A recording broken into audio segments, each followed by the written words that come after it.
Get higher, baby. Get higher, baby. Get higher, girl. Hey.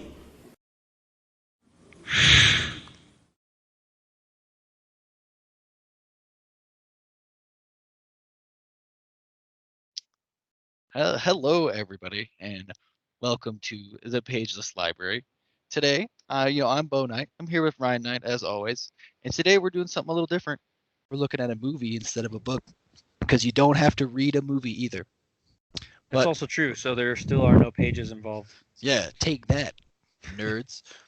Okay, but before we even get into it, we got to lay down our email because nobody's emailed us yet.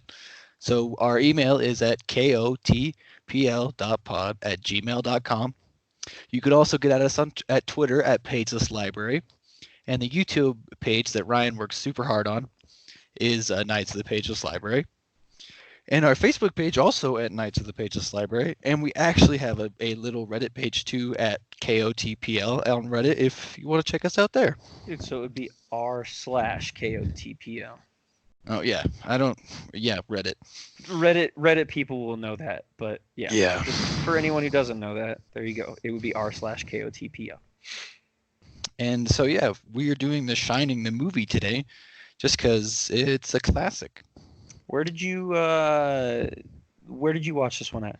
I rented mine from Amazon, but So on did my I. PlayStation.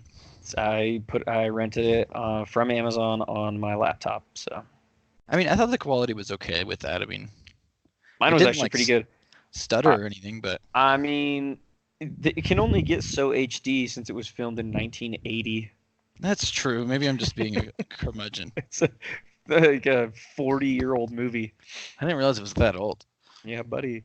Um, so, um, yeah, like Bo said, we're going to be talking about The Shining, and this is just kind of we've been wanting to do this for a while. Is any kind of book that had a movie involved too? We were going to maybe do an episode about each, and we picked The Shining as our first because we listened to the book, which is a classic, and the movie is considered a classic.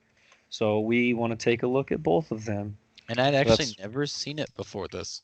right, and we'd both not listened to the book, so it was kind of and I haven't watched the movie in a long, long time. I only remembered bits and pieces of it, so it was good for me too to watch it again.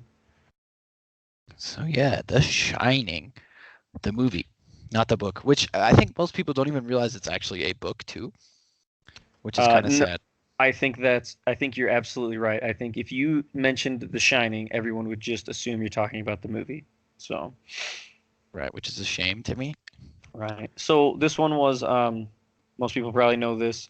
This was directed by Stanley Kubrick, and it came out in 1980, as I said.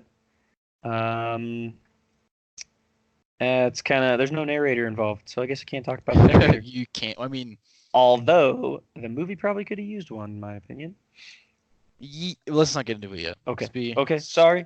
for the I'll wait. three people who were me and have not seen The Shining yet. Let's not talk about it quite yet. Okay. So anybody who like literally like, what's The Shining? I have no idea. It's kind of a scary movie. That's That what is, everybody's going to just assume it is right away. That's yeah, everybody associates the Shining movie with horror, which I would say is pretty accurate. yeah, Like horror, thriller, psychological horror. and it's 2.5 hours long. Yeah, so buckle up because I didn't realize it was that long. Get comfy. Get Yeah, lots of snacks. yeah. Caffeine. Get some caffeine. Yeah. Um, And yeah, you can get it. You can rent it through Amazon. You can also buy it on Amazon if you want. I think renting it was $33.99. yeah, it was $4. And then what's cool about Amazon, I really liked this, is that you can rent it and then you have 30 days to watch it. Yeah, But once you start watching it, you still get 48 hours to finish it. yeah. So they're pretty generous with that amount of time. I thought that was pretty good. And so yeah, it's not that expensive if you really want to. Is this easy to follow? No, No, absolutely not. not at And all. I mean, that's even before we get to spoilers. No, this I, is not easy to follow. I'm gonna be honest. If I hadn't listened to the book first, I would have been so fucking confused. Bingo. And after we pass the spoiler wall, I'll talk about that a little bit because I think that's a big problem. So, would I recommend The Shining? I'm gonna let you go first, actually. Um, I think anyone who like if you're into just like classics, quote unquote, sure, by all means. I don't think $4 is an unfair amount to pay for it. It's 2.5 hours long, so it's pretty long. And I would say maybe even for some like younger people, like if you were doing like a movie night, scary movie night, sure. But this is rated R, so keep that in mind. It does Uh, have titties in it. it's got some titties. It's got some bush. Oh, it does Uh, have Butch too. Pretty Forgot sure that about was the first time when I was little. I'm pretty sure it's the first time I saw a naked woman on a movie. So that was a first for me. Dude, and it was The Shining? Where was Yeah, I? What the pretty sure. hell? Oh no, I don't even know. I was probably only, I don't know, 8, maybe. I was really young when I saw it. Like bits and pieces of it the first time. I didn't watch the whole thing. All right. And I'm pretty sure I only watched it because back in the day, um, at my friend's house, if they wanted to watch something, if his parents wanted to watch something in the bedroom, they had to set the whatever satellite in the living room to what they wanted to watch, and then they'd go in their bedroom. And so me and my buddies would just go back out in the living room and turn the TV back on. So that's how I watched way too many movies I was not supposed to see. That makes a lot of sense. um, anyways, I though would say if you're not like a movie buff, I'm not going to recommend this one. Don't even, because it's just going to confuse you and you're just not going to get it. And I mean, I even wouldn't recommend this to people who have already read or listened to the book, uh, because it doesn't do the book justice. And I know it's very, Yeah, we're those guys. It's like, I oh, was the gonna, book was better. I Yeah, know, and I knew that going into this. me too. It's a However, sad thing because I've how, never been like, oh, the movie was better. Never once. right. And yeah, and I'll talk a little bit more about it after the spoiler wall. But so what's your recommendation? I think yeah, like if you're interested, if you're like interested in like film, like angles and like sound design and like those kind of things, I think you should check this movie out. Sure, But if you're that's a just good like a point. if you're just like a casual viewer, even if you're like a horror fan, maybe. But like if if you've never seen it and you're like, oh man, I want to watch The Shining, it's gonna blow my mind. It's not gonna blow your mind. I'm sorry. It will exactly. Yeah, I mean, especially because it's hyped up so much, I think. but I think the score in this movie is amazing. Like the sound is good, the camera angles and stuff like that is really really good. But Right. it is super long, and I think there's a lot of issues with the pacing too. Bingo.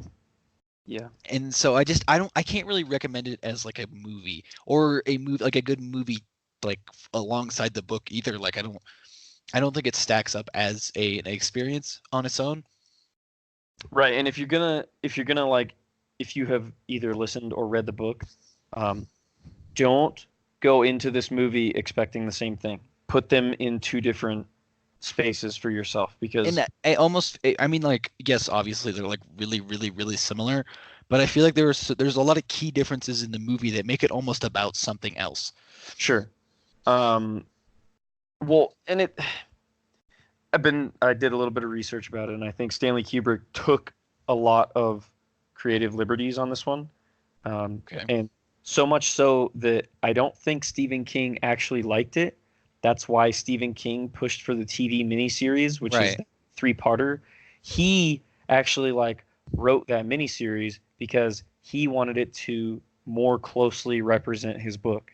And So okay, so can we just get past the spoiler wall already? Because I could talk about some other stuff. yeah, so we're gonna go ahead and start spoiling the movie. So I mean, if you I'm want to sure watch the it, three of great. you like me that haven't seen it and we're like, oh man, I gotta go watch this right now. Go ahead and watch it, I guess, and then come We'll back we'll if see you you want. after a while. So Yeah, it might be a couple days, but yeah, you'll be back. I promise. So it's spoilers. So even if you've listened to our last episode about The Shining, I think you'd understand this a little bit better. But a lot of what happens in the book is in someone's head and from their specific perspective. Right. And I feel like that is really, really hard to portray in a movie. Yeah. And I got to give Stanley Kubrick props for even attempting it. Like I really do. Um, I'm not a huge Kubrick fan, like I know a lot of people are, but it would have been a daunting task for sure. And it's just if I did not read the book, there's no way I would really know even close to what's happening. No, absolutely not. Because nothing, which obviously there's a lot more time constraints in a movie, Right, but it's but still long. right, it's still long for reasons that I don't think are good. I think you mentioning pacing leads me to believe you were noticing the same issues I was noticing. Probably. But even a lot of the stuff that needed explaining didn't There's get not a lot explained. of words. Right, and you could have that can be used to good effect. I just don't think it was in this movie. Well, from the movie's perspective, it's hard to tell like what's really happening. I don't, and to me, like Jack's descent into madness almost makes no sense in the context. Like I don't really get it. No. Like what he like snaps instantly. And well, that's just it too. Is one of the biggest differences I think in the movie compared to the book is that in the book we actually have a family that is sort of recovering from their earlier incident. However, they are a pretty happy family.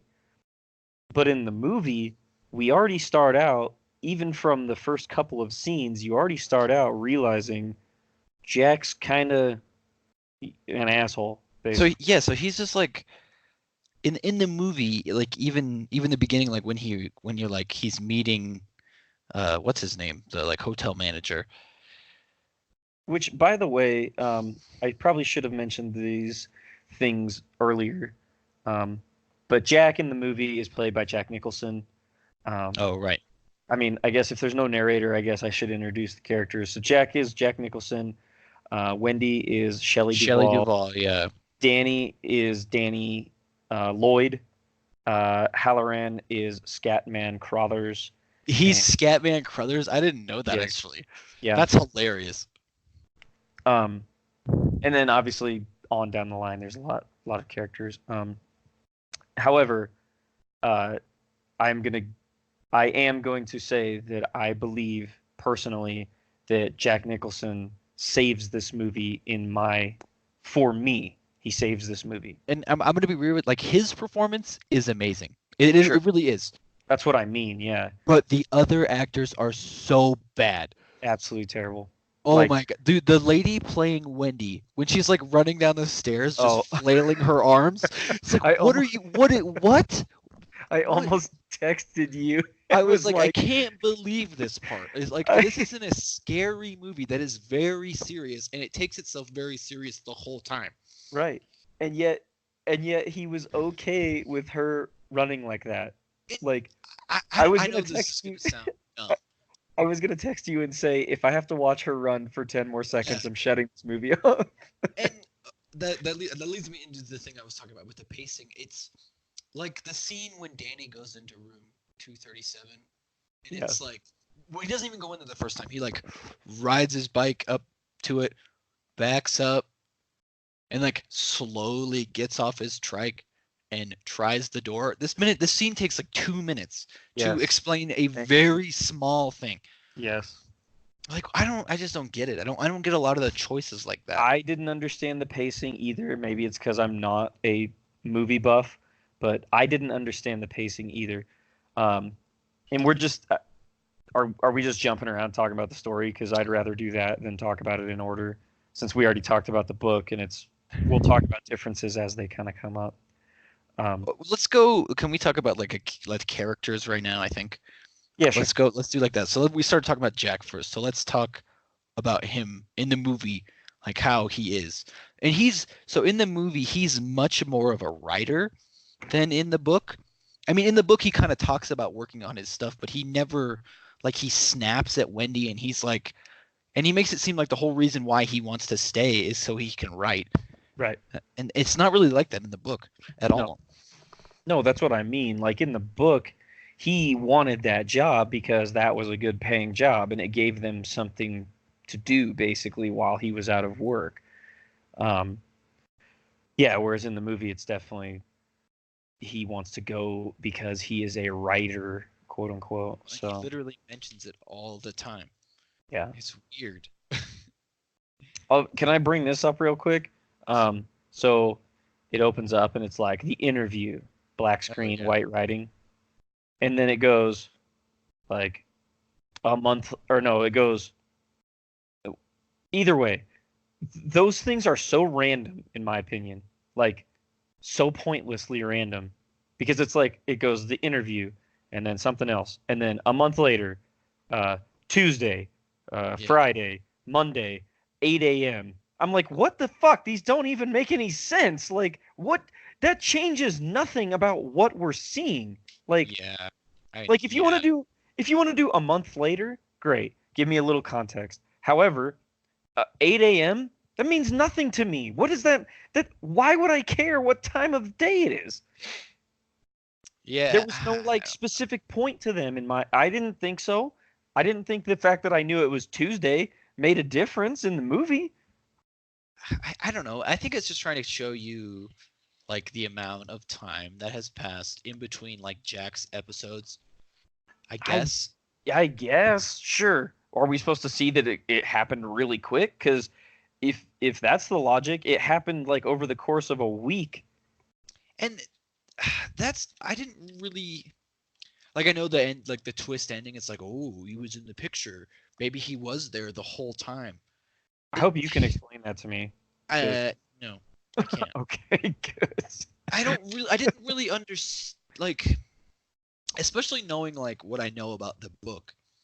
Like, it didn't make any like the hotel acted so differently in the movie than how it acted in the book. Right. And it almost to a point though where it didn't make sense in the movie. No, yeah, it didn't make sense in the movie, and it almost seemed like Danny wasn't really the focus of the movie. He wasn't, and because in the book he's the main character pretty much. Yeah, because the whole point of the book is The Shining, the ability I know, and that's Danny has, and they spent all of 2 minutes with Halloran talking to Danny and explaining it. And then that's the thing. Can we talk about Halloran for a second? Because it kind of bothered me that like in the book he is so loving and caring for Danny. Like you can see it immediately. They like connect. And in the movie, like their relationship is kind of weird. And I didn't really get the vibe like that Halloran really would like travel across the state to save Danny. Like he didn't seem like they really had a relationship like that. No, absolutely not. And I think personally, I mean, it's easy to point these things out after the fact. But he could have easily, which I get it. I think that Kubrick was going for much more of a horror than the book, and that was made very apparent by when Halloran talks to Danny with his mind. They make it seem like it's scary as shit. Yeah. But it shouldn't have been, because Danny already understands that in the book. He can already do that. They made the Danny character just seem like he was a kid that was crazy. Yeah, talking to his imaginary friend that lives in his mouth all the time. Which I feel like they botched that too. I know this is dumb to be comparing it to the book, but it makes in the movie it almost makes no sense. No, how hard would it have been? They don't really. They don't really make it seem like he's actually seeing the future. No, a lot of the times too, I was just confused because I'm like, it would like be showing me something, and then it clips really quick to Danny having a seizure, and then it clips back. I'm like, so is he seeing this right now, or is he just having a seizure because of what's happening? Like, what? I don't get it. I guess how hard would it have been, instead of him talking to his finger or whatever, how hard would it have been for him to like see like a shadowy figure in the corner that's talking to him, maybe in his own voice or a similar kid's voice? Like, I realize it was 1980. I understand that was there are a lot more limitations. I mean, I have to keep that in mind. However, I don't think that would have been crazy hard to pull off. I just the movie to me is really confusing, and Oh, it I is terribly confusing. And like you said, if I hadn't just listened to the book, I would be confused as shit for a lot of it. and I know you're right. It's a horror movie. It's supposed to be scary, and I think the only reason it even is scary to me is because of the score, because the score is amazing. Yes, I partly agree with you. You don't think so? I I just thought in the beginning it was way overdone. It Like, is a little ridiculous. I'm gonna give you that. It is overdone. and It is a little more dramatic than it needs to be. it But was a little uh even like, and maybe it was ahead of its time for being in 1980, but it was almost it relied on jump scares a little bit with the oh score. yeah, the I score mean, totally set the mood. but I mean, it was good. It was definitely good, especially towards the end. I mean, the climax, the last whatever it is, half hour of the movie, that whole part is actually, the pacing is much better and all Dude, that is but much the better. fucking issue with all that shit is at that point I don't care. I'm out because it's like Mhm. it's so long. It was It's too, too yep, it was, fucking long. yeah, it was too drug out. Exactly. And so the pacing is so screwed up in the beginning, even though like I know what's happening. I'm like, this is taking so long to say so little. It did. And this was the part I wanted to bring up. So when uh, Jack goes to room 237 after Danny Right. had actually gone in room 237, um, which, again, if you haven't read the book and you watch that part, doesn't really make any sense, first of all. Fuck no. It's Uh, so confusing. exactly. So when Jack goes in there, which I don't understand either why Kubrick changed it to 237 instead of 217. Don't really know why. Um, I was about to punch myself in the face when Jack walks up to the bathroom door and we see a shot of Jack's face. Then we see a shot of the bathtub. Then we go back to Jack's face. Then we go back to the bathtub. Curtain pulls open. There's a woman sitting in there. Then we go back to Jack's face. I was like, oh my God, how long is this scene? And I that know. scene is like 7 minutes or more long. Oh yeah, it really is super drawn out and dumb. Yeah. And I know it's like, oh my god, she's disgusting. I was making out with her. But And that it was just, well done, mind you. I yes, it liked was. that part. I liked the switch. However, the build up to the switch made it boring. Like, Oh yeah, it did. It did. it was too many clips back and forth of his face. Why wouldn't it have been one clip of his face? Okay, there she is sitting in the bathtub. She gets out. She's naked. Now just over the shoulder, him walking up to her. I don't understand the clipping back and forth. Like again, not a cinematographer. If there are some of you out there listening, please by all means email us and tell me what the Yeah. purpose of that was. Please yell at us and be like, The Shining's the best movie ever. Here's why you guys are dumb.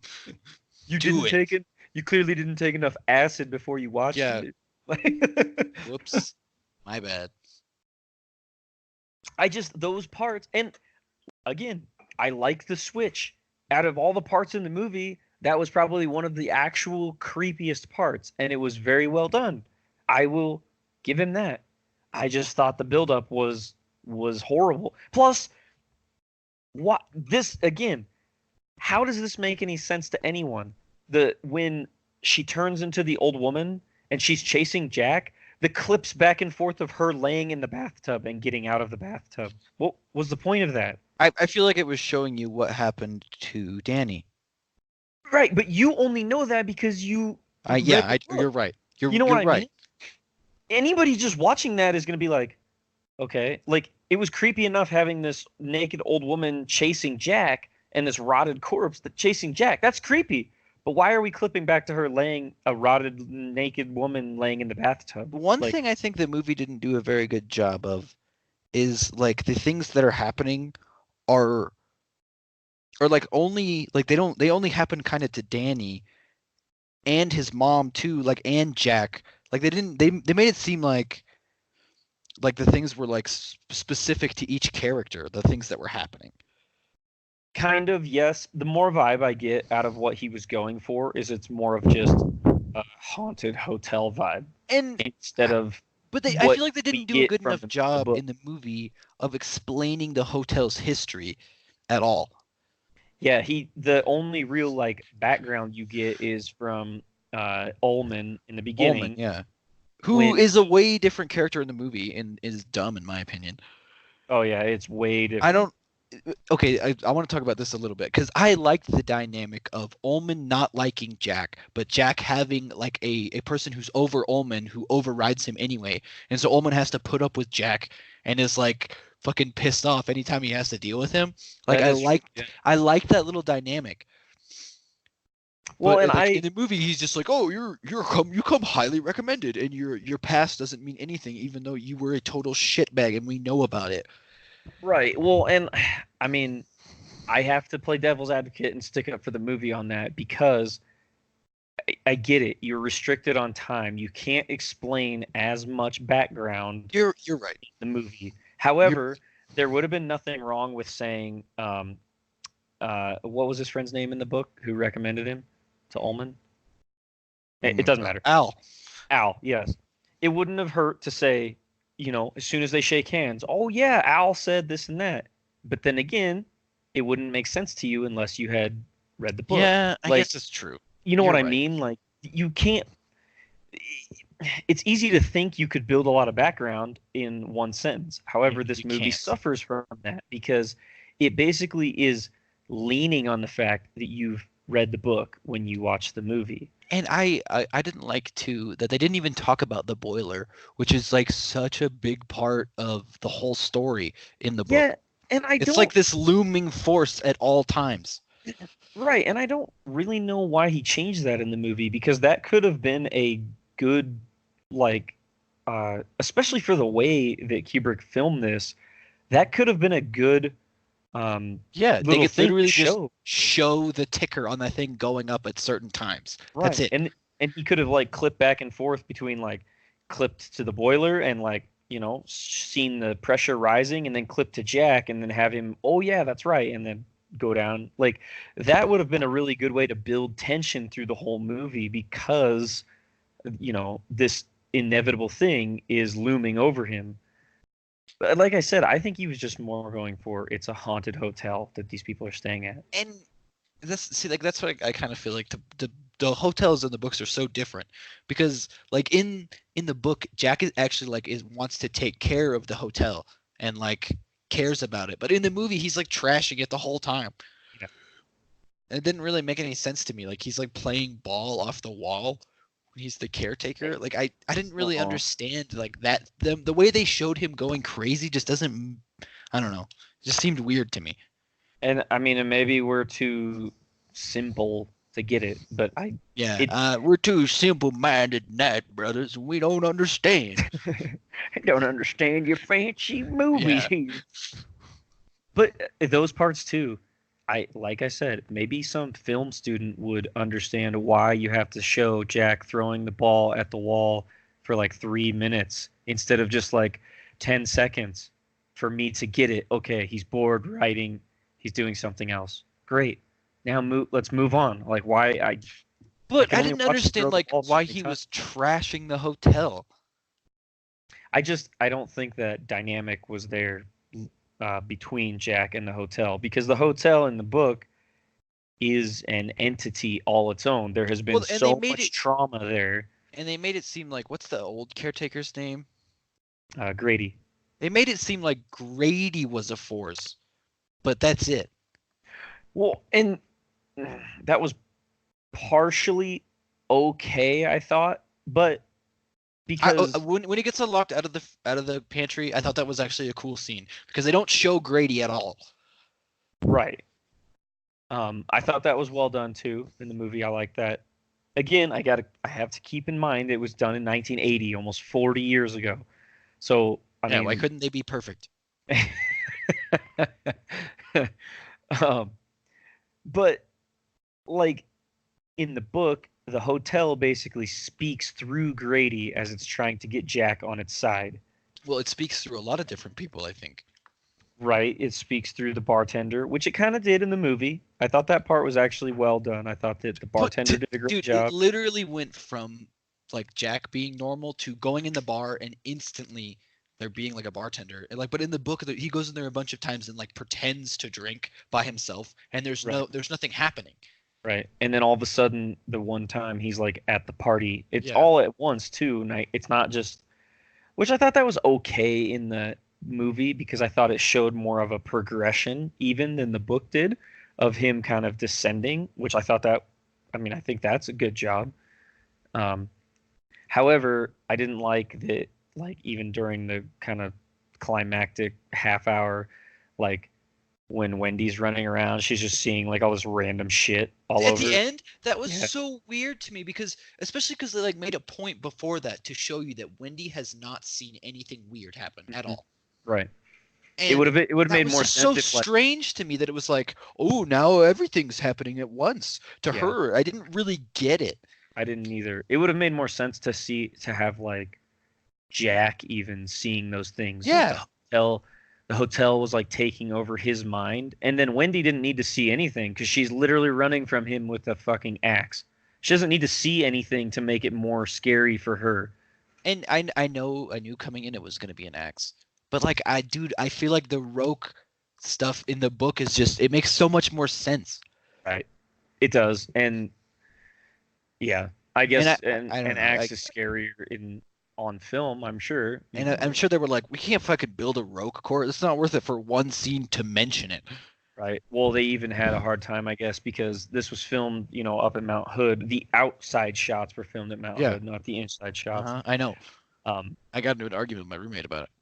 oh, um, but then they said, that lodge didn't have obviously hedge animals, Right. and Kubrick couldn't have made like, hey, let's grow a hedge maze out here. Or And let's I'm not grow even a mad hedging. about the hedge No, parts. I'm not either. And to be honest, especially 40 years ago, that would have been insanely hard to pull off in any kind of believable way. Oh yeah, and film, I'm sure it was a pain in the ass. Yeah, exactly. So I thought actually going with the hedge maze was actually a good call on his part, switching the animals to a maze. I thought that was actually a good call. Yeah, I'm not going to complain. I mean, I do think obviously it's done better in the book because the animals are like the hotel's guards in the book. And I'm not going to complain now. It's fine. Well, it was You can't just make everything.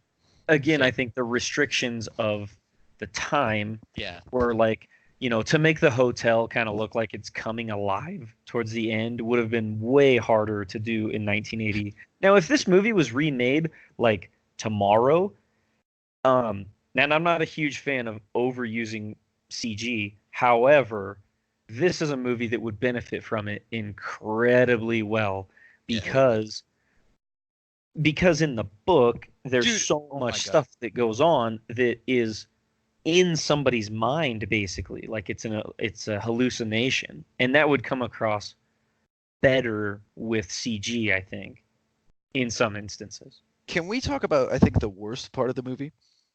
Wendy's running? Just her in general. Oh, yes. Oh my God, is she Please. so bad? You know what's sad too is, well, maybe it's not sad. It's just my opinion, people. I read a thing. It's correct. I just read a deal that said, Kubrick specifically wanted that lady to do that part.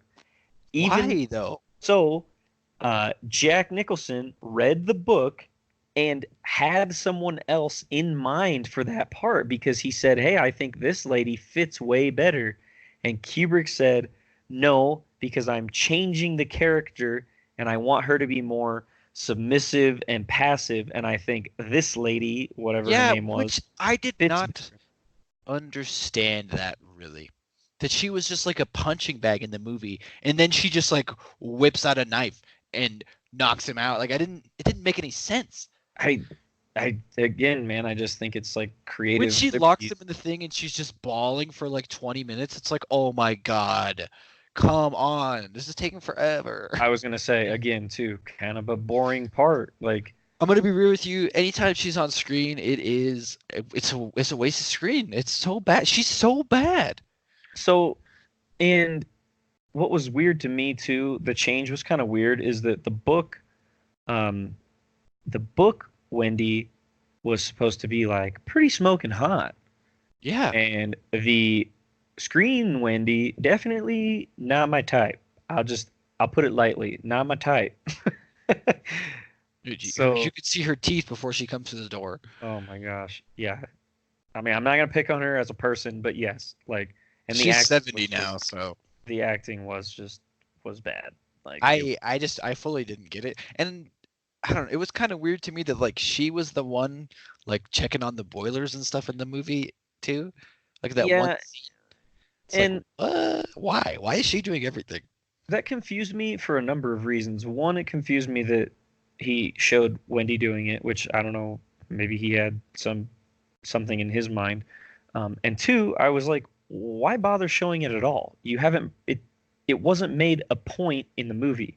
Again, it was like like a little nudge. Oh, remember this from the book? It's like, yeah, but for someone who's never seen the book, it's like, why is she even looking at that stuff? Like, what's the point? Yeah, I didn't really get it either. I mean, I did one scene that she's actually in that I did like was when she calls the like ranger station and talks to those guys. I thought that was kind of good. I did too, and I thought it was well done for the purpose that it showed that she was getting. Sorry, I'm getting All another good. Skype phone call. It showed that she was kind of getting like lonely, like because she Yeah. called and just like wanted to talk to that dude, and he's kind of like, yeah, lady, like I gotta let you go. Like, can't just sit here and talk to you all day. And she's like, Over. oh, okay. Like, I guess I'll talk to you some other time. Like, I did like that. I thought that was a good way to show that she wasn't like super comfortable there either. Yeah.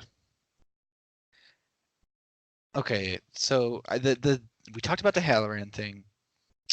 Okay, we talked about Wendy. Danny, it kind of bothered me that in the movie. I know it's hard to probably make like a child actor be good at acting, But but like his character didn't really talk, which was weird to me because he's so vocal in the book. right, and they make a point of that in the book that for a Yeah. 5-year-old, he actually has a lot to say. Now, obviously, they couldn't cast a 5-year-old in the movie because that's probably Right. way too young. But there would have been nothing wrong even with him, like the Halloran conversation, actually Right. talking to him, What or that was so weird to me that he didn't want to talk to Halloran. yeah, at all. And I don't understand why he didn't. Like they could have easily made a little bit more of a point to show that they could have had a conversation in their mind, like right there. Right. Like there would have been nothing wrong with that. It wouldn't have been hard to do. He showed that he could overlay And audio pretty easily. and the guy they have playing Halloran just is not right either. Like I know. No, Well, what was his name? Scatman Scatman. Crothers. He's a musician, obviously, but like he just to me just did not do a very good job in like the role of Halloran. Like he didn't really feel to me like this like soulful character who really cares about like a bunch of like everyone. Yeah, I could see that. I mean, I don't really have a whole lot of complaints about his character actually. I thought he did it just he almost wasn't even given enough time And to that's fair. not play the character correctly. I mean, And it almost seemed like to me in the movie he only exists so they have a way to escape. right. And I mean, I'll cut to the chase. I thought the change in the movie where To Jack just kills him straight up killing him, dude. was I was terrible. like, oh my god. I literally said out loud, I was like, oh my god. It Can't believe was, I didn't think he was just gonna kill him. but that was what that part was for, and it did that well. It was for the shock factor, and they Yeah. did that part well. I mean, watching some dude get blasted in the chest with an axe, yeah, it's kind of shocking to see. But the way that they killed Jack in the movie is so lame in my opinion. Oh, it's terrible. I didn't like it. Dude, like explosion, freeze to death. Come on. Yeah. Well, and again though, I'm gonna lean towards it was just uh probably a constraint of the time, you know, to like I said, it would benefit now because if you had a CG team, a very, very good one, that would make way more sense to see the explosion at the end, and to see, potentially like souls leaving in the fire and stuff. Like that would be really cool thing to see. I just don't think they could have pulled it off in 1980. Yeah, you're probably right. I You're right. actually, I'd rather him completely change it like he did in the movie than try and have it look really bad. You know what I mean? Hmm. Yeah, I mean, you're right. Plus, where would we be without the freaking Jack Nicholson Frozen frozen face, meme? which I Yeah. didn't realize it was from The Shining. That was an issue I was having a lot with the movie. Is like a lot of the faces he makes are memes. Well, yeah, but that's because they're really crazy. Like, Dude, yeah, you know? he makes the movie. He really does. Like it's insane. Like what he's actually able to do, I guess, and like how crazy he is. He actually, It's too, I so think, believable. right. And I think him being cast as Jack was the best part of the movie. I just don't think the way his character was written for the movie, it just doesn't obviously line up with the book. But I do think that Jack Nicholson was one of the best people who could have played that part. Yeah, I totally agree. He steals the show. Yeah, he really does too. Um, Plus, where would we be without all those parts? And people have now been doing deep fakes, putting Jim Carrey's face on there, yeah, which is that's even true. funnier. That is true.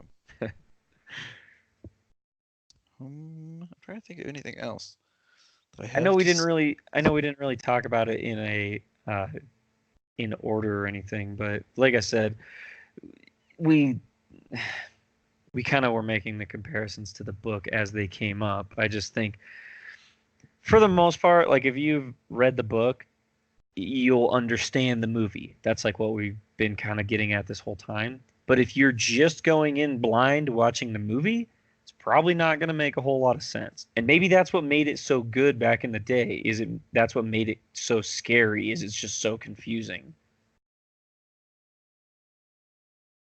Oh, sorry. I was just looking at the because of how it was filmed. It was filmed in so many different spots. Yeah, which actually I have to give props for that. I mean, I doubt I could pull off, filming inside of a room and someone going outside and then making sure it lines up in a different location, like to make sense. Like, Yeah.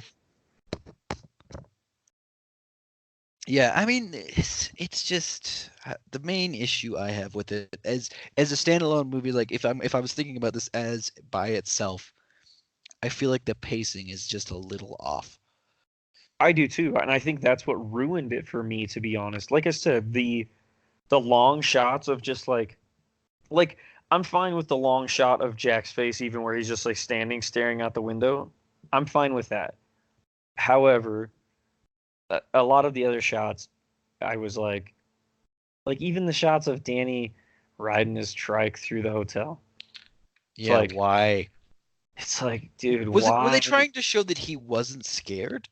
I mean, I guess, but well, it's unfortunate we both didn't watch that Room 237 documentary before this, because in that they claim that it's showing like, what did they say? It's showing like impossible geometry of the hotel. And I was What? like, yeah, I'm pretty sure. I'm almost positive that's what they say in it. They also mentioned that. So I'm gonna bring this up. I probably shouldn't. There's a documentary out there that people can go watch if they want a really good laugh. No, I feel like you should bring it up. Yeah. Well, I'm pretty sure it's called Room 217. Let me make sure. I think it's Or Room 237. 237. Yeah. Because yeah, it's Room 237 documentary.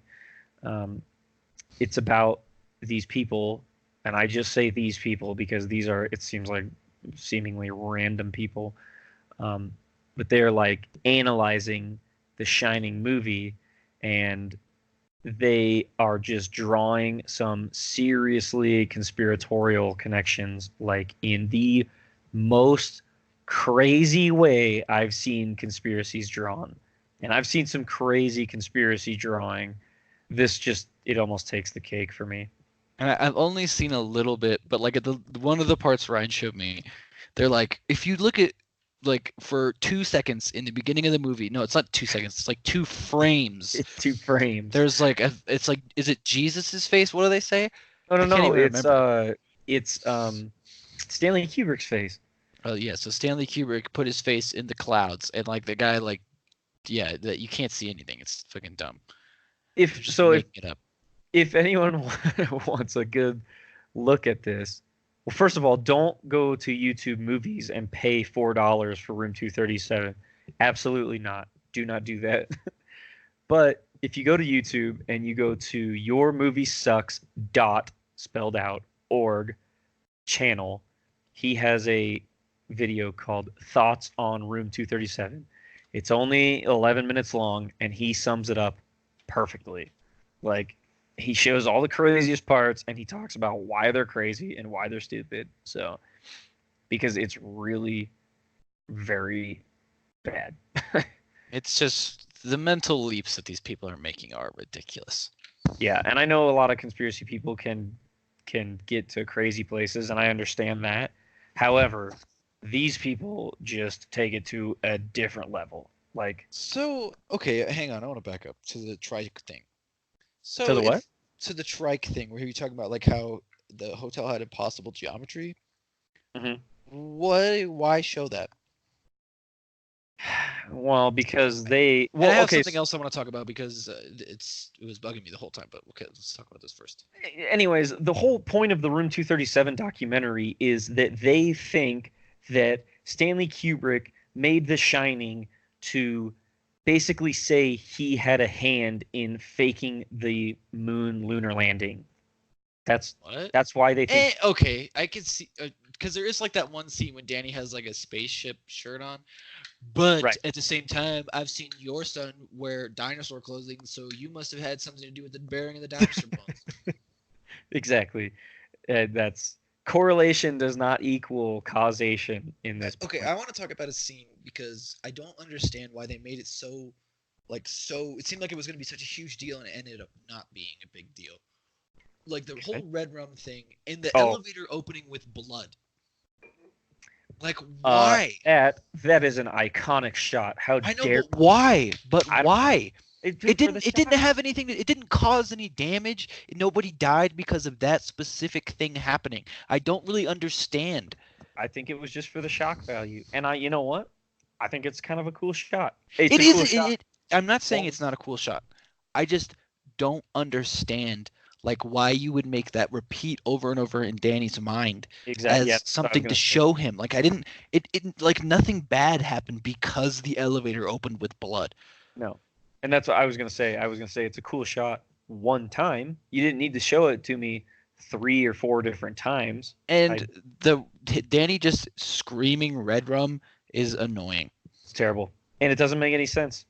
Like red rum in the book it was literally just Danny essentially drawing the conclusion that murder took place in the house. Yeah, that was the whole point of it.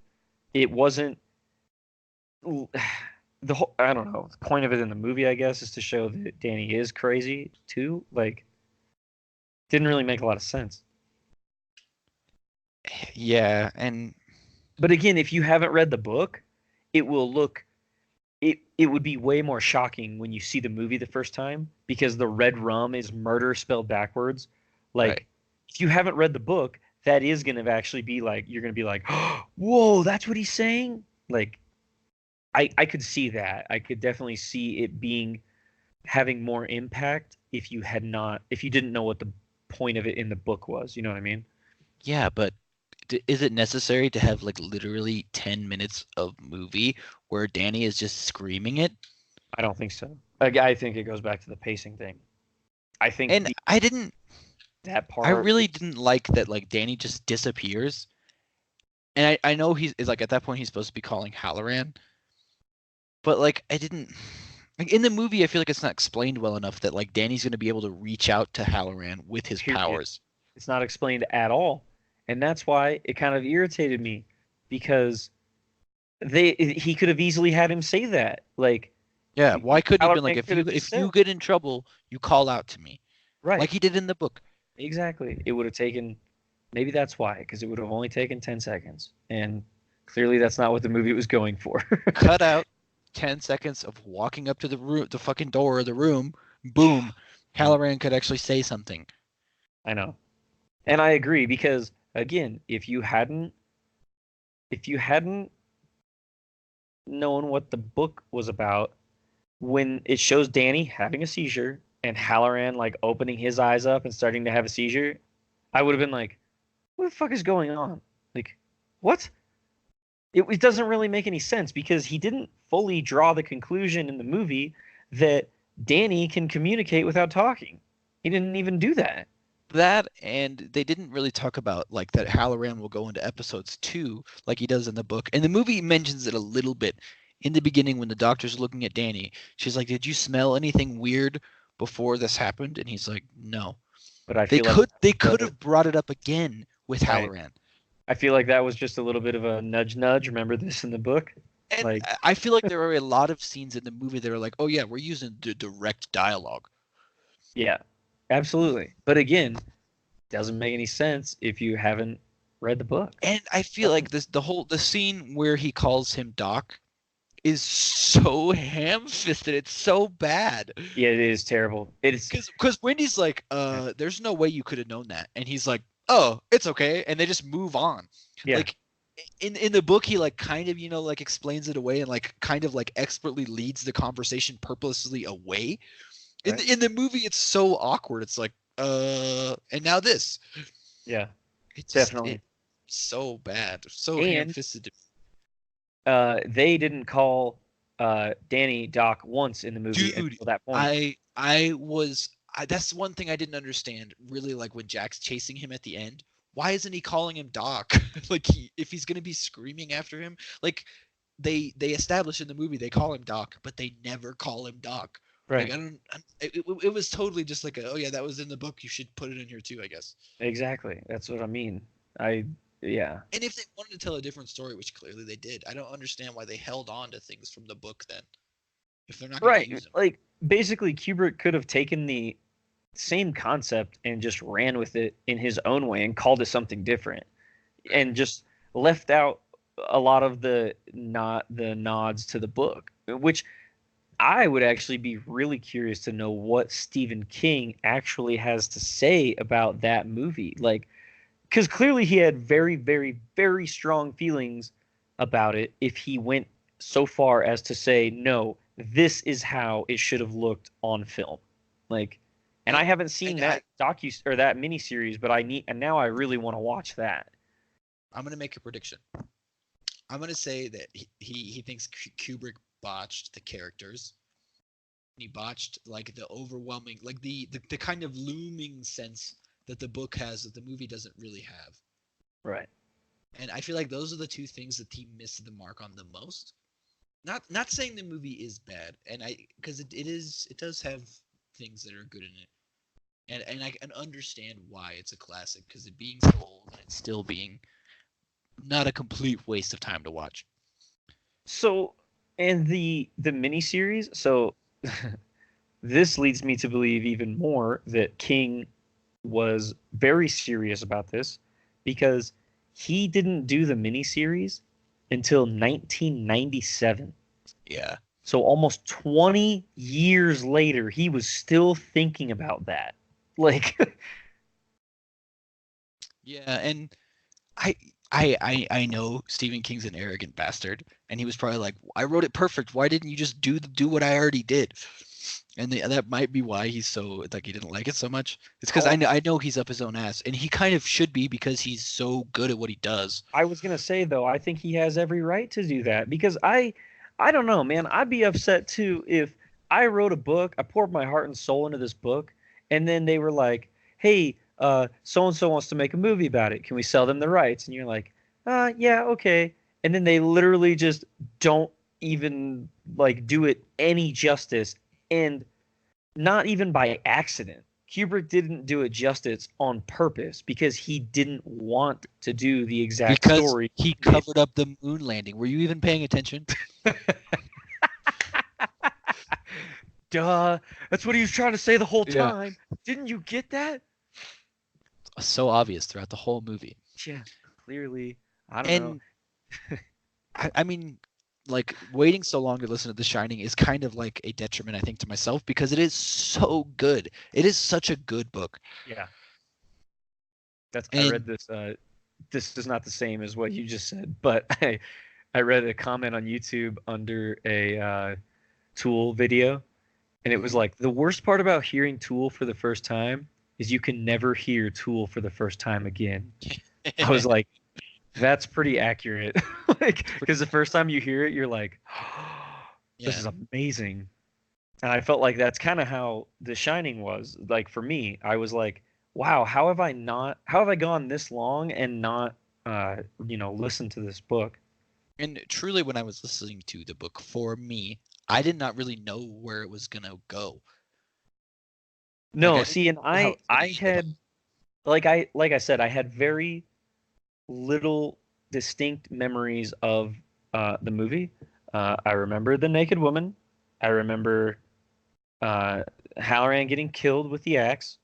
And so in a way, actually, that kind of set me up better. Like I was even more pleased with the book because of that, because I had a couple little things that I remembered from the movie, and to have the book then come back in and be like, no, this is how it was supposed to be.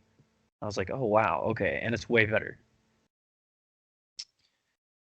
Yeah, which is it's so hard not to do because a book can just it gives you so much a better idea. To me as a person, I'm sure you film buffs out there that have never read a book in your life think I'm stupid, but to me a book it's a way better way to build a character than a movie is.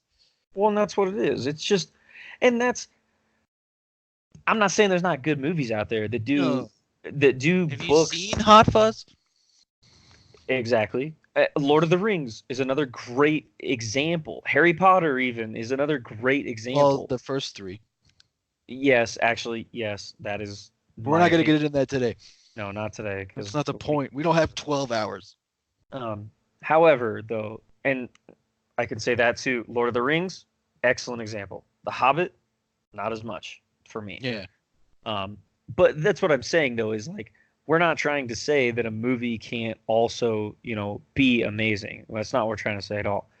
That's why we picked this one though in particular, because again, the book is a classic and this movie is considered a classic, a cult classic. Like, if you say, have you seen The Shining? Most people will be like, oh yeah, that's an awesome movie. And now that I've watched it though, I'm kind of like, is it an awesome movie, or do you just remember it being an awesome movie? Like, because you were young and it was a long time ago. The issue I'm having too is that I am like listening to the book first it's hard to come away favorably on the movie, I think. Sure. And like looking at it as its own thing, I don't think it's necessarily a bad movie. It's just it's a good piece of horror, I would say, even though I don't think it's that scary. I didn't think it was that scary at all. Again, I'm gonna give him the benefit of the doubt. 40 years ago, probably a little bit harder to do scary ghosts and stuff. Like, I mean, he did. Some of the scenes are great. Like when he walks into the party is great. When he's like in the bathroom with the caretaker guy, like that's pretty good too. When he chops through the door, it's a classic for a reason. Yeah. Killing Halloran is actually like it's a good, well shot scene. Right, and that's what I'm saying too, is that it the shock value of that, it needed that shock value. Like it really did. Because if he had just knocked Halloran out like he does in the book, there literally would have been no major climax to the movie. You know what I mean? Like some huge spike in the action, because we didn't get him beating the shit out of Wendy with the Roque mallet like we got in the book. Right. chasing Danny. We didn't get all those things in the movie. Therefore, it did need that. It needed that shock value of that part. And this is another just like I think general story complaint which we've probably voiced 1,000 times. But I didn't like that the hotel didn't talk to Halloran like when he showed up like it does in the book. Because it like yells at him to go away. And I was Oh, yeah, actually yeah, yeah. surprised the movie uses the hard N word. Yeah. Well, again, though, I mean, That's true. It's old. it's kind of part of the time. I mean, that's yeah, it is. That's part of being a product of its time. And I would even nod Kubrick in that regard too by not shying away from that. I No, mean, I think it was actually a good choice. yeah, I Because mean, it and was I'm showing not like the disdain for Halloran, I guess. exactly. Well, and that is a good way. I mean, obviously, I don't think the word was nearly No. as unacceptable then as it is now. Um, but that's also kind of showing a little bit of that shock value. You know what I mean? Yeah. Like that it gave a real emotional reaction to it. It's like, wow, they hate this guy. They don't want him to come here because the hotel knows he's going to try to stop this. And it didn't that was weird to me. It made it seem like Jack's intentions was just to kill his family, right? Mm-hmm. Like there wasn't like the hotel wasn't like this scheming thing. And so too, because I think in the book, basically the hotel is aside from Danny and the shining ability, the hotel is kind of the main character in a way because it's almost like the point of the story is the hotel's self-preservation through somebody. It needs it has all that built up trauma that it basically has become its own entity and it needs someone to help preserve it. That's why I felt like it draws in Jack or Grady See, and it thrives on the trauma. and that's kind of the vibes I got from the book, right? Is it like it has been doing these machinations like behind the scenes the whole time to get Danny to come there. And that's very possible, yeah. Because he's so powerful, you mean? Right. Like his abilities are so powerful. Right.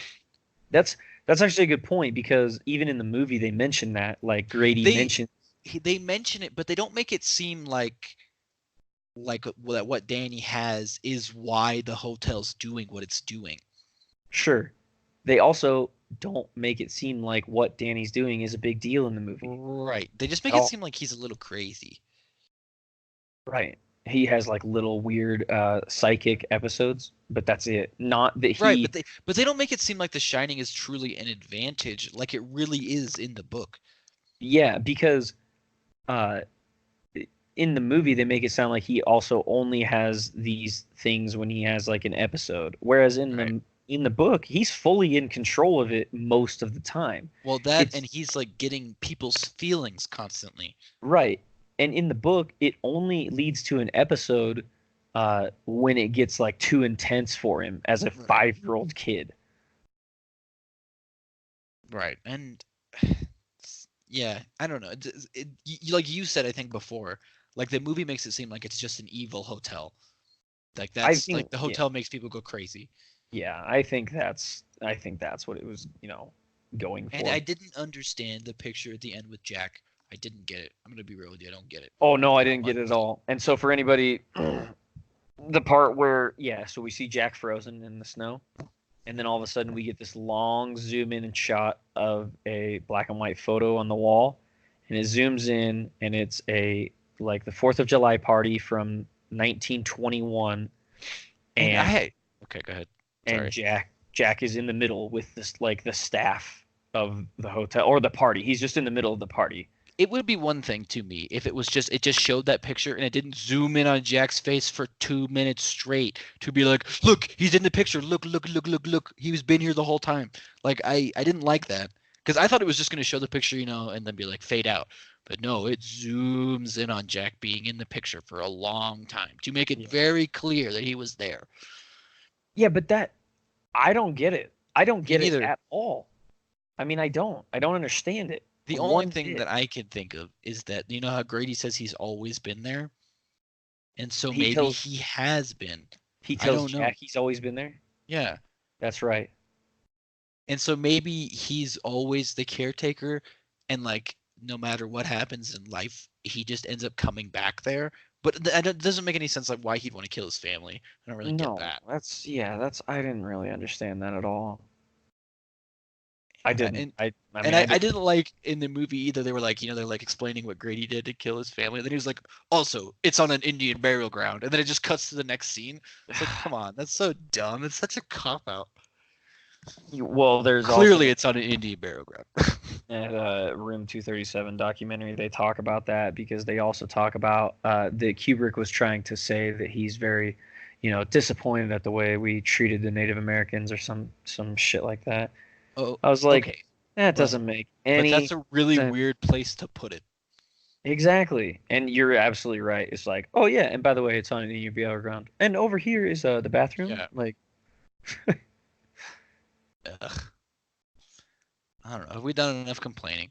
I think so. And yeah, for anyone who hasn't got it at this point, yeah, I wasn't super impressed. I really wasn't. And I'm sorry, everybody, that we are those guys that you go to see a movie with, and we're like, the book is better. Our arms are crossed and our noses are in the air because we're better than you. And I'm sorry that we had to do that here, but I can't change the way I feel about it. I really No. can't.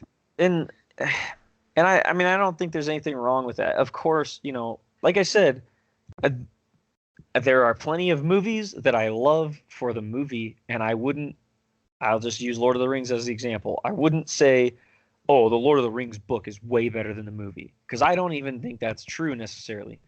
That's one that they brought it, Peter Jackson masterfully brought that to life. And, I mean, it helps that he had an endless budget, basically, but he did the book incredible justice. So I just think too that the hype behind the Shining movie, I guess I don't really get where it comes from. Maybe because Kubrick's name's attached to it. I don't even really like. I'm not a big fan of Kubrick, I guess. I'm not either, and I know that's completely against the grain, but Come at me, nerds. exactly. Send us an email, please. Please, scathing.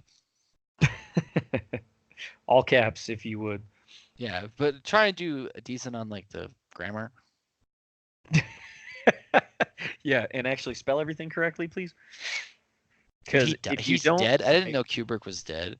oh yeah, that's why that Room 237 thing is such a big deal, because everybody's like, well, I guess we won't know. He had a strong distrust of doctors and medicine, so clearly this guy was a genius. And I'm not saying I don't like all of Kubrick's movies, because I'm trying to think of any. Oh, he did a Clockwork Orange. He did a Clockwork Orange, which I've never seen, but he also did Full Metal Jacket. I mean, and I like Full Metal Jacket as a movie. I've never seen that actually. I could definitely pick that one apart too. I could say a lot of things about it that I don't like. They would also be very much so against the grain. Yeah. Yeah, that's fair. Nothing wrong with having a different opinion. No, and I think that's a good thing. And I think there's a big lack of that, I think, nowadays, that you basically, your opinion, oh, you don't align with the PC thought process? Well, then we're not going to listen to your opinion, or your opinion doesn't count. And I think that is a terrible way to do business. Did he do Space Odyssey too? He did. He did 2001: A Space Odyssey. That makes so much sense. Like, because he loves the slow fucking panda shit. Yeah. And I've never seen that movie, and I heard that movie is amazing. No. Really? I'm going to be real with you. If you had an issue with the pacing in The Shining, 2001: Space Odyssey, you're going to fall asleep before anything cool happens. Okay. It's good to know. I probably should still watch it. We watched it in science class one time for like a week. That's how long it is. Huh. Okay, it's Again, not bad, but it's also not great. again, man, it was filmed in 1968. You got to give him some props for. Holy shit, that's in 1968. Yeah, you're right. I mean, He did actually blow some people's dicks off in his day. I'm just, you got to be fair about that stuff because, like, like I said, I can't compare like The Shining to, like, I don't know, even like the newest Amityville horror movie. Like, that's just the time span and the constraints of back in the day when it was all practical effects. I mean, And gotta, I love that shit, to be honest so with do you. I. I think like some of the best stuff that's ever been done in film is practical effects. Absolutely. And I'm almost getting to the point where I don't want so much CG in my movies because it's just getting too overplayed. Like, and And it it's kind getting, of looks funny. well, it's getting to that point where they're overusing it so much that they can't take the time to make it look believable enough anymore, basically. Right. Because they're basically like, yeah, we have like 6 actors, but we're just gonna put them in a full CG set every time for no real reason. Like that's why, like, yeah, even in oh, what was that? What was that movie? I don't know. I don't know what you're talking about. Give me a hint. Wow, the Dream Layers one. Oh, Inception? Yes, Inception. That movie. Um, where they're fighting like down the hallway and Yeah. the hallway's rotating. The fact that they built a full practical Yeah. set for that, That's crazy, right? that's what I mean though. That is like that is a passionate shot. Yeah, Um, it is. and that movie has a lot of CG. It's just done incredibly well. Like when the city folds over on itself. Like Right. that's those are examples though of practical and CG being used to tremendous effect. Like in my opinion, obviously, but So what I gather from this is Inception's a great movie, a stamp of approval from Ryan. right. And what you should also gather from this is that Wendy's running in the movie will Oh, dude, herself in it's the dick. so bad. Oh my god, like it is. Like I know It's we already so talked about, but to me, it was a total mood killer. It was like, are you serious? well, and you know what was so bad about it is it was such an unbelievable I'm being chased by a man with an Yeah, axe run. You know what I mean? Like it and I didn't like. I know we're talking about The Shining, obviously we've tried to wrap this up a couple times, but we can't help ourselves. I did not like the fact that Wendy is such a like a milk toast in the movie. Like, such a good way to put it. dude, she is. She's just like she's barely even there. Especially like when she walks in and Jack's typing and he like Yeah, goes she's off on her and she's just like, okay, okay. uh-huh, Yeah. yeah, okay. And like- that scene to me, I felt so out of place. That was like, all of a sudden he's like freaking out at her for writing, like his writing. Yeah, no, it's like you said, it would have been different if we had like a build up to that. Like Yeah. we showed multiple scenes of her interrupting him writing to a point where he snaps. However, we didn't get that build up because I'm pretty sure like very few shots before is when he was all like happy and telling her he was happy to be there and whatever. Right. So yeah, it was a little bit again kind of a pacing issue in my opinion. And I didn't understand like why he wasn't sleeping. I didn't get that. I really didn't. I didn't understand. Couldn't tell you. And like when Danny like walks in on him and he's like still awake, but he has too much to do, but he's not doing anything. I think it was just kind of trying to show that he's like losing his mind, basically. That's what I think. And there was no scene in the book, right, where Wendy looks at what he's been writing and it's all working. No, I didn't think so. That was, which that's fine to me too. I liked that actually in the movie. I thought that was a good little shock value scene. Right. And then I like the fact that he walks up and he's like, "What do you think? It's pretty Mhm. good, huh?" I was like, "Okay, I like that. I did like that." Yeah. I mean, Jack Nicholson, any scene with him in it is actually pretty good because he's crazy the whole time, pretty yeah, much from the he's- beginning. he sells it. That's the thing, though, is he sells it so well. That's what I mean too. And you know what's funny is even in the beginning, like the first interview scene, I was actually questioning whether or not he uh, was fitting that role that I saw as Jack from the book. You know what I Well, mean? okay, my little bit of an issue with that is that like in the beginning, so Jack is supposed to be like this really smooth guy, right? Like he has this big smile on. He's like able to turn it on when he has to, basically. Yeah. So what I took from like the beginning of the book, and it just seemed like to me Jack was just in the movie just immediately crazy. Like something was Right. off from the Or beginning. he was like the way you said that too is very good. Maybe he was like in the movie, instead of turning it on when he needs to or turning it up, he was just already at 11 the Yeah. whole time. You know, he was very exaggerated smiles in the interview. It was very exaggerated, almost like forced comedic Yeah. talk, you know, which I now that I think about it and I'm talking about it, I guess it kind of makes sense. He is at an interview. And he's Like, probably nervous, I guess. yeah, like who's not going to be nervous during an interview? So I guess, well, then again, I just have to go back to Jack Nicholson nailed it then. Like Yeah. he literally was acting nervous, like almost to a fault, I guess, now that I really think about it. Yeah, okay, maybe we confirmed Jack Nicholson best part of the movie. Jack Nicholson, best part of the movie, Wendy's running worst. Dude, easily the worst. Wendy, the worst.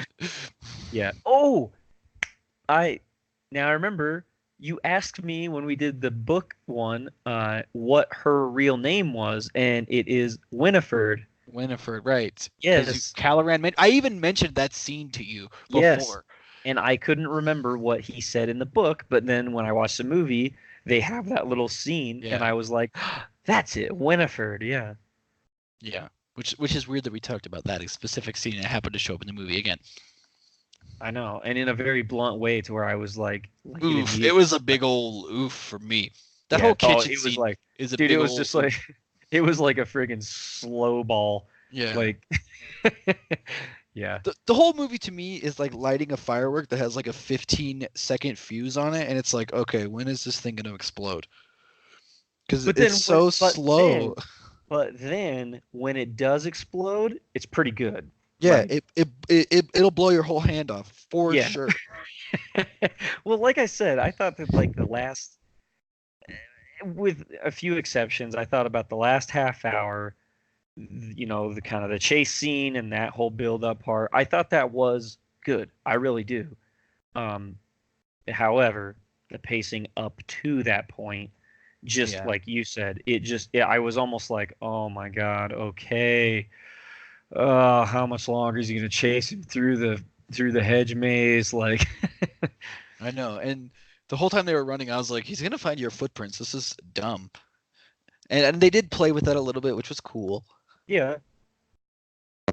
Although I thought for sure at one point, because when Danny does his little getaway move, Mhm. Jack like looks down, and I I know, thought and he looks at saw the part he like scraped away with his arm that would be so obvious. exactly. So I thought for sure, I was like, oh man, he's gonna find him, and then what? And then he just keeps walking, and I was like, oh, It made oh. me think about this time when my friends like freaking they were my acquaintances. How about that? They like went to some guy's house, like lit dog poop on fire and made him stomp it out. But it snowed the night before, and they walked back home, and he followed the footsteps back to their house. Oh God, really? Yeah, That's terrifying. yeah. So be careful in the snow, kids. If you're gonna pull pranks. Yeah. Yeah, you leave very obvious traces of yourself. Yeah. I don't know if you know how snow works. So I think this is a great segue point. I think we're done bitching about The Shining. Yeah, we kind of are. We're just talking now.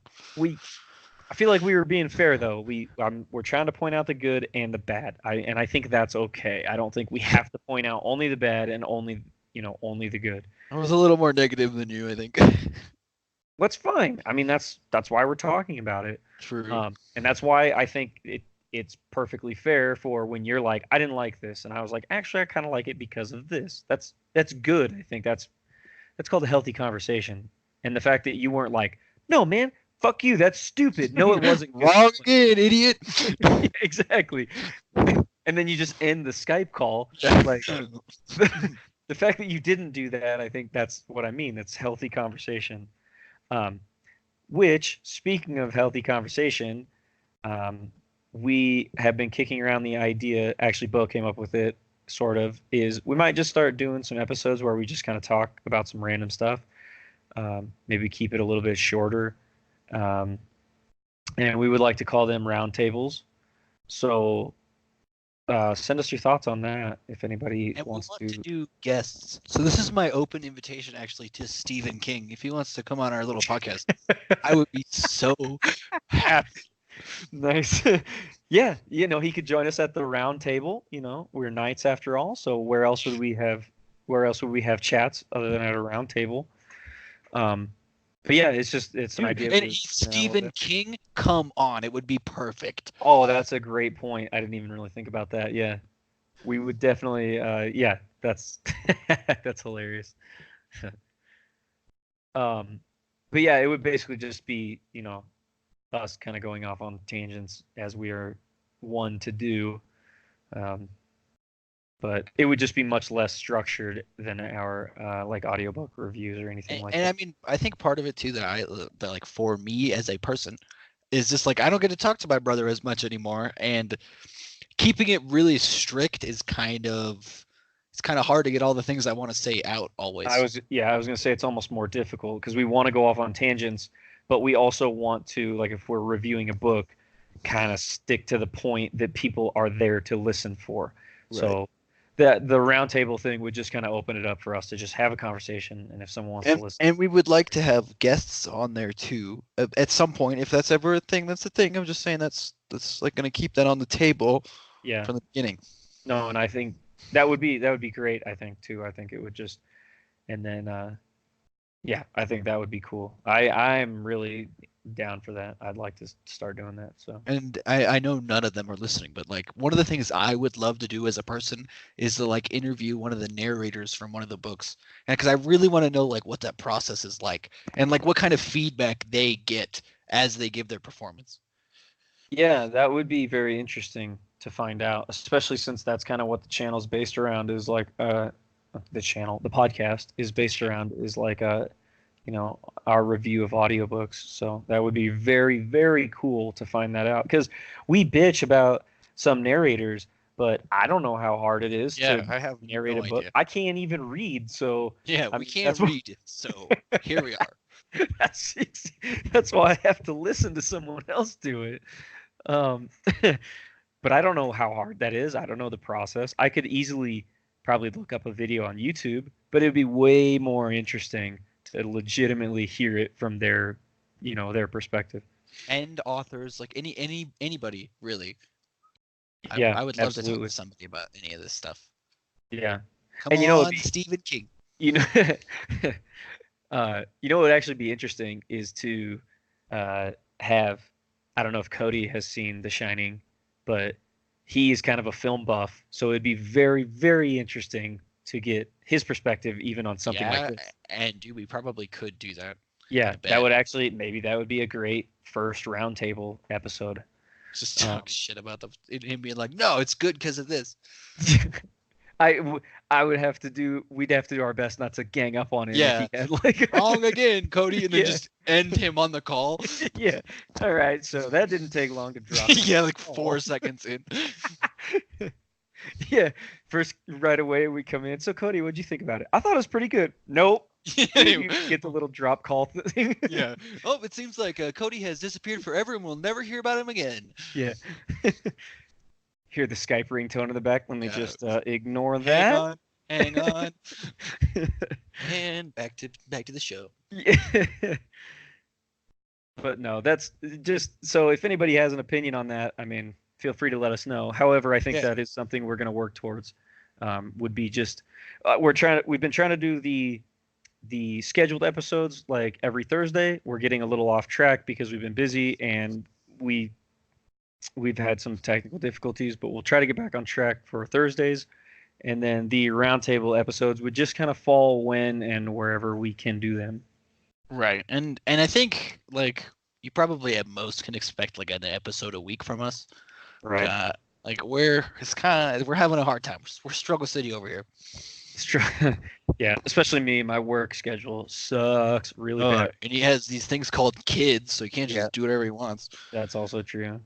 Yeah. You are actually, adorable, by the way, so it's fine. I have adult responsibilities, I guess. So do we have any real wrap-ups on this? Oh, I do. I keep forgetting to do this, but I just want to say thank you to anyone and everyone who especially is still listening to this episode. Yeah, it's almost an and hour and a has half. been yeah, and who has been listening in the past. I mean, it is just like I said before, we didn't want this to like blow up, but it's just amazing to see any amount of views. Like that's so awesome. I'm not gonna lie to you guys out there. Like if you're from like a city that I don't know, and like because I can see like the cities where people listen, and it kind of like tickles me. I'm like, oh, how did somebody like Maine hear about this? Yeah. Like that just makes me happy. Yeah, that is And, very no, and I just again I can't say thank you enough. I just think that's an awesome thing. And the only request I would have is that now we want some feedback. So please, where is my hate mail? I beg every week. One of you has to have 5 minutes to be like, listen up, nerds. Like, come on, and I will read it out, the whole thing. No, unless you use a bunch of like horrible slurs, then I will not read it.